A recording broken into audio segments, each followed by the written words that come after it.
अंधेरे का खेल।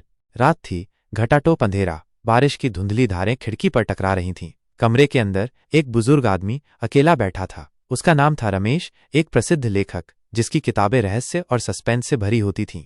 आज रात वह एक नई कहानी लिख रहा था। कहानी का नायक एक जासूस था जो एक रहस्यमयी हत्या की जांच कर रहा था। जैसे ही रमेश ने कलम उठाई, एक अजीब सी आवाज सुनाई दी। यह आवाज दरवाजे से आ रही थी, धीरे धीरे बढ़ती जा रही थी। रमेश ने घबराहट महसूस की, लेकिन उसने खुद को शांत किया। वो धीरे से उठा और दरवाजे की ओर बढ़ा। दरवाजा धीरे धीरे खुल रहा था। रमेश ने सांस रोकी और दरवाजे के पीछे झांका।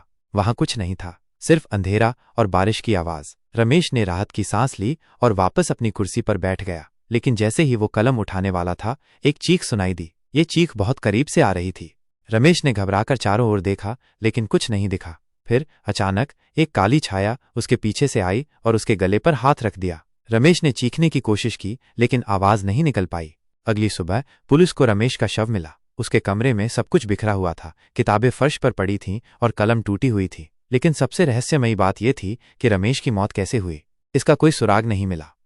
इंस्पेक्टर अर्जुन सिंह, एक अनुभवी जासूस जिसे उसके तेज दिमाग और अटूट दृढ़ संकल्प के लिए जाना जाता था, को रमेश की रहस्यमयी हत्या के मामले की जांच सौंपी गई। अपराध स्थल हालांकि अस्त व्यस्त था, लेकिन अजीबोगरीब सुराग थे। एक अधूरा पांडुलिपि, दीवार पर उकेरा गया एक अजीब सा प्रतीक और डेस्क पर छोड़ा गया एक गुप्त नोट। पांडुलिपि एक जासूसी कहानी रमेश की मौत की परिस्थितियों से काफी मिलती जुलती थी। प्रतीक एक प्राचीन प्रतीक, एक गुप्त समाज से जुड़ा था जिसके सदियों पहले अस्तित्व की अफवाह थी। नोट एक गुप्त कोड में लिखा गया था, एक अंधेरे षड्यंत्र की ओर इशारा करता था। जैसे जैसे अर्जुन मामले में गहराई में जाता गया, उसे रहस्यों और झूठ का एक जाल दिखाई दिया। ऐसा लग रहा था कि रमेश कुछ खतरनाक चीज पर ठोकर खा गया था, कुछ ऐसा जिसकी कीमत उसे अपनी जान देनी पड़ी थी। जितना अधिक अर्जुन ने जांच की, उतना ही उसे एहसास हुआ कि हत्यारा रमेश के करीबी था, कोई ऐसा व्यक्ति जो उसके रहस्यों और कमजोरियों को जानता था। एक शाम गुप्त नोट का विश्लेषण करते हुए अर्जुन ने एक अजीबोगरीब विवरण देखा, संख्याओं का एक आवर्ती पैटर्न। उसने इन संख्याओं को पांडुलिपि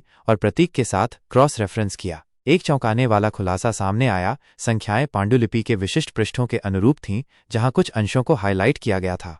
इस सुराग का पालन करते हुए अर्जुन ने हाईलाइट किए गए अंशों के भीतर एक छिपा हुआ संदेश खोजा। यह एक चेतावनी थी, रमेश से किसी ऐसे व्यक्ति के लिए एक संदेश जिस पर वो भरोसा कर सकता था, कोई ऐसा व्यक्ति जो उसकी मृत्यु के बाद रहस्य को सुलझा सकता था। यह विश्वसनीय व्यक्ति माया नाम की एक युवा महत्वाकांक्षी लेखिका निकली, जिसे रमेश ने सलाह दी थी। संदेश प्राप्त करने पर माया हैरान और डरी हुई थी। उसे रमेश द्वारा सामना किए जा रहे खतरों के बारे में कोई जानकारी नहीं थी। अर्जुन के मार्गदर्शन से उसने रमेश द्वारा छोड़े गए सुरागों को समझना शुरू किया। साथ में उन्होंने एक रास्ता अपनाया जो उन्हें शहर के बाहरी इलाके में एक परित्यक्त गोदाम तक ले गया। गोदाम के अंदर उन्हें एक गुप्त कमरा मिला जो एक झूठी दीवार के पीछे छिपा हुआ था। कमरा प्राचीन कलाकृतियों और गुप्त ग्रंथों से भरा हुआ था। कमरे के केंद्र में उन्होंने एक बड़ा अलंकृत संदूक पाया। जैसे ही उन्होंने संदूक खोला, कई तरह के जाल सक्रिय हो गए, लेकिन अर्जुन और माया ने अपनी बुद्धि और साहस का उपयोग करके उन्हें निष्क्रिय कर दिया। संदूक के अंदर उन्हें एक चौंकाने वाला खुलासा मिला, नामों की एक सूची जिसमें रमेश का नाम भी शामिल था और रमेश के कमरे की दीवार पर मौजूद प्रतीक के समान एक प्रतीक।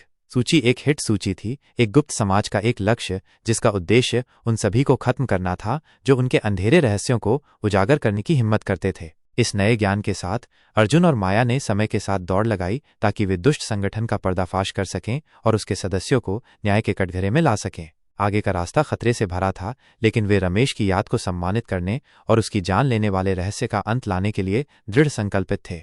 अर्जुन और माया ने उस गुप्त कमरे में जो कुछ देखा था, उसने उन्हें हिलाकर रख दिया था। वे एक ऐसे संगठन के सामने थे जो सदियों से अंधेरे में काम कर रहा था। यह संगठन शक्ति और धन के लिए कुछ भी करने को तैयार था। उन्होंने तुरंत पुलिस को सूचित किया, लेकिन यह संगठन इतना शक्तिशाली था कि पुलिस भी उनके सामने बेबस थी। संगठन के सदस्यों ने अर्जुन और माया का पीछा करना शुरू कर दिया। उन्हें हर मोड़ पर खतरा था। एक रात जब वे एक होटल के कमरे में छिपे हुए थे, तो संगठन के कुछ सदस्य उनके कमरे में घुस आए। एक खूनी संघर्ष हुआ। अर्जुन और माया ने अपनी जान बचाने के लिए बहुत संघर्ष किया। आखिरकार उन्हें भागने में कामयाब रहे। उन्होंने एक सुनसान जगह पर शरण ली। वहां उन्होंने एक योजना बनाई। वे इस संगठन को तबाह करना चाहते थे, लेकिन कैसे? उनके पास कोई सबूत नहीं था। तभी माया को एक विचार आया। उसने उस गुप्त कमरे में देखा हुआ एक चिन्ह याद किया। उसने उस चिन्ह को एक पुराने ग्रंथ में ढूंढना शुरू किया। उसे उम्मीद थी कि उसे कुछ सुराग मिलेगा। दिन रात एक करके माया ने उस ग्रंथ का अध्ययन किया। आखिरकार उसे वो मिला जिसकी उसे तलाश थी। उस चिन्ह का मतलब था एक खजाना। ये खजाना उसी संगठन का था। अगर वे उस खजाने को ढूंढ लेते तो वे संगठन को ब्लैकमेल कर सकते थे। अर्जुन और माया ने उस खजाने को ढूंढने का फैसला किया। उन्हें कई खतरनाक जगहों पर जाना पड़ा, लेकिन वे हार नहीं माने। आखिरकार उन्हें वह खजाना मिल गया। उन्होंने उस खजाने को पुलिस को सौंप दिया।